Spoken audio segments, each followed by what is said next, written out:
Gaywitz, so this project was all about the energy and the flow.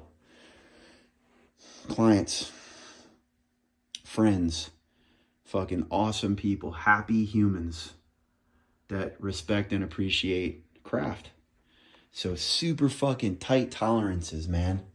And then you can see what behind, see that little subtle float. See that piece of plywood with the 3/16 roundovers. It's in a 1/4 inch around the perimeter, just like I said.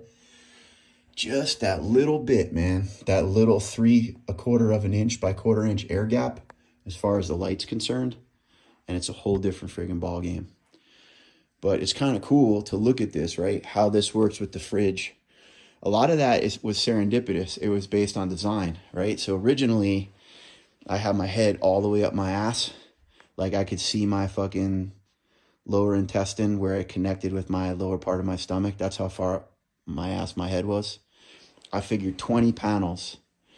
And Kevin actually said that he was hoping to get 108 max bottles with 10 Magnum storage. So when I came over, we were like, okay, your math is wrong. 20 panels, that's 180 bottles.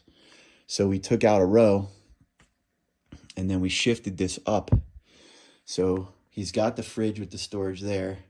It's like this perfect little prep station right there. And it just came out tight, man. Everything works perfect.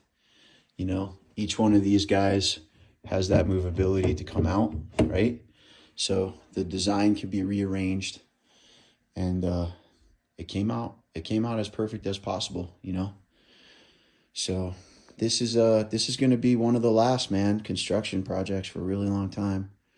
Couldn't have done it for a better group of peeps. I'm out.